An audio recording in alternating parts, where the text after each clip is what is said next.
ರಾಜ್ಯ ಸರ್ಕಾರ ಬದುಕಿದೆಯೋ ಸತ್ತಿದೆಯೋ ಗೊತ್ತಿಲ್ಲ. ಪಾಲಿಕೆ ನೌಕರರು ನ್ಯಾಯಬದ್ಧವಾಗಿ ಬೇಡಿಕೆ ಇಟ್ಟು ಪ್ರತಿಭಟನೆ ಮಾಡ್ತಿದ್ದಾರೆ. 10 ಮಹಾನಗರ ಪಾಲಿಕೆಯ ಪೌರ ಕಾರ್ಮಿಕರು ಪ್ರತಿಭಟನೆ ನಡೆಸ್ತಾ ಇದ್ದಾರೆ. ಆದರೆ ಸಿಎಂ ಸೇರಿದಂತೆ ಎಲ್ಲರೂ ದೆಹಲಿಗೆ ಹೋಗಿ ಕುಳಿತಿರೋದು ನಾಚಿಕೆಗೇಡು ಎಂದು ಮಾಜಿ ಸಚಿವ ಕೆಎಸ್ ಈಶ್ವರಪ್ಪ ವಾಗ್ದಾಳಿ ನಡೆಸಿದ್ದಾರೆ. ಪಾಲಿಕೆ ನೌಕರರ ಮುಷ್ಕರ ನಡೆಸುತ್ತಿರುವ ಸ್ಥಳಕ್ಕೆ ಭೇಟಿ ನೀಡಿ ಮಾತನಾಡಿದ ಅವರು ರಾಜ್ಯ ಸರ್ಕಾರದ ವಿರುದ್ಧ ಗುಡುಗಿದರು.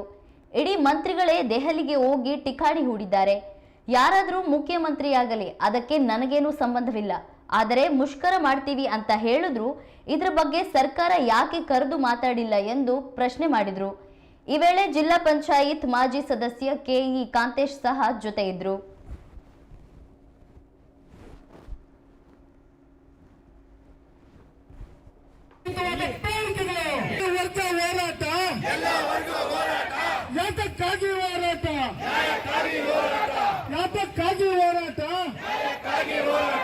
ಎಲ್ಲ ನೌಕರ ಬಂಧುಗಳೇ, ಈ ಒಂದು ಮುಷ್ಕರ 3 ದಿನದಿಂದ ನಡೀತಾ ಇದೆ. ಈ ಮುಷ್ಕರಕ್ಕೆ ನಮ್ಮ ಮಾಜಿ ಉಪಮುಖ್ಯಮಂತ್ರಿಗಳು ಹಾಗೂ ಹಿರಿಯ ರಾಜಕಾರಣಿಗಳು ಹಾಗೂ ಪೌರ ಕಾರ್ಮಿಕರ ಜೀವನಾಡಿಗಳು, ಪೌರ ಕಾರ್ಮಿಕರ ಗೃಹ ಭಾಗ್ಯ ಯೋಜನೆ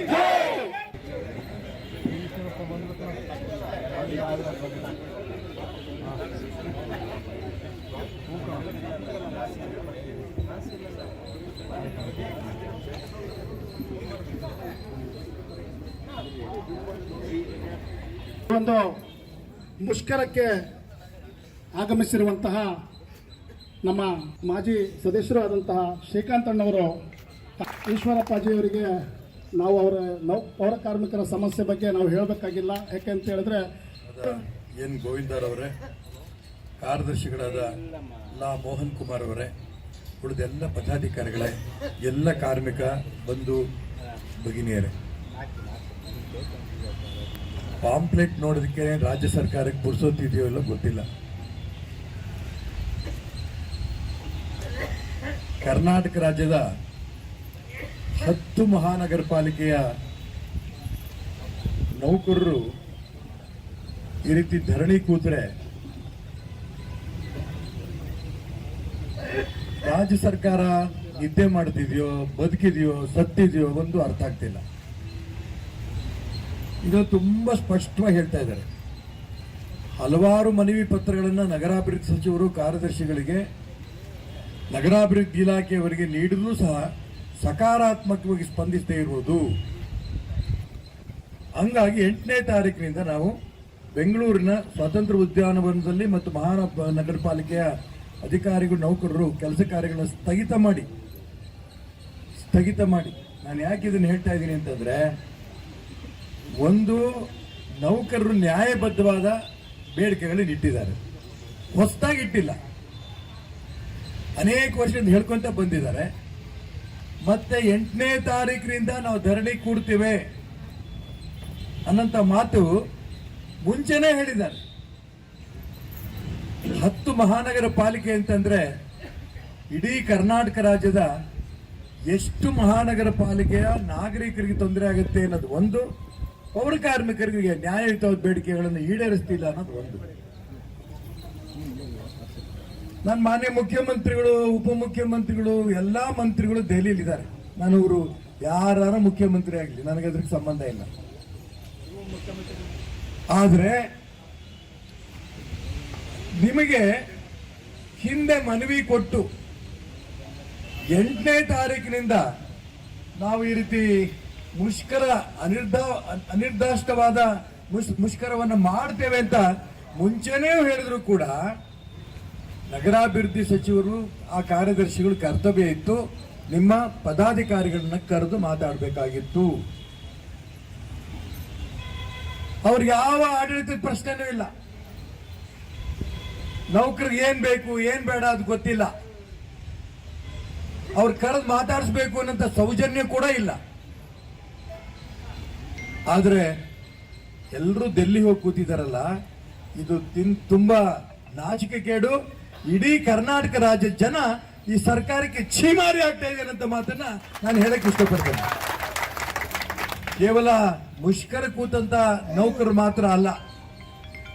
ಒಂದು ಪ್ರಜಾಪ್ರಭುತ್ವ ವ್ಯವಸ್ಥೆಯಲ್ಲಿ ಯಾವುದೇ ಹೋರಾಟಗಳು ಮಾಡಬೇಕು ಅಂದಂತ ಸಂದರ್ಭ ಬಂದಾಗ ಸಂಬಂಧಪಟ್ಟ ಮಂತ್ರಿಗಳಿಗೆ ಕಚೇರಿಗೆ ಯಾರು ಮನವಿ ಕೊಟ್ಟಿರ್ತಾರೆ, ಇಷ್ಟನೇ ತಾರೀಕಿಂದ ನಾವು ಸ್ಟ್ರೈಕ್ ಮಾಡ್ತೀವಿ ಅನ್ನೋಂಥ ವಿಚಾರ ಗೊತ್ತಾದಾಗ ಸಂಬಂಧಪಟ್ಟ ಮಂತ್ರಿಗಳು ಇದ್ರನ್ನ ತಕ್ಷಣ ಕರೆದು ಮಾತುಕತೆ ನಡೆಬೇಕಾದ ಅವ್ರ ಕರ್ತವ್ಯ. ಈ ರೀತಿ ಕರ್ತವ್ಯ ನಿಭಾಯಿಸೋ ದಿಕ್ಕಿನಲ್ಲಿ ನಗರಾಭಿವೃದ್ಧಿ ಸಚಿವರು ಪೂರ್ಣ ವಿಫಲರಾಗಿದ್ದಾರೆ. ನಾನು ತುಂಬಾ ಸ್ಪಷ್ಟವಾಗಿ ಹೇಳ್ತೇನೆ, ಅವ್ರು ಮಂತ್ರಿ ಆಗಿರೋಕ್ಕಿಂತ ರಾಜೀನಾಮೆ ಕೊಟ್ಟು ಹೋಗ್ಬೇಕು ಈ ಒತ್ತಾಯವನ್ನು ನಾನು ಮುಂಚೆ ಮಾಡ್ತೇನೆ. ಯಾಕಂದ್ರೆ ಇಡೀ ರಾಜ್ಯದ 10 ಮಹಾನಗರ ಪಾಲಿಕೆಯ ಕಾರ್ಮಿಕರು, ಪೌರ ಕಾರ್ಮಿಕರು ಈ ರೀತಿ ಧರಣಿ ಕೂತಾಗ ನನಗೇನು ಸಂಬಂಧ ಇಲ್ಲ ಅಂತೇಳಿ ಮುಖ್ಯಮಂತ್ರಿಗಳ ಜೊತೆಗೆ ಬಾಲಂಗೋಚಿ ಹೋದಂಗೆ ನಗರಾಭಿವೃದ್ಧಿ ಸಚಿವರು ಅಲ್ಲಿ ಹೋಗಿ ಕೂತ್ರೆ ಇವ್ರ ಕಷ್ಟ ಕೇಳೋದು ಯಾರು? ಇವತ್ತು 3ನೇ ದಿನ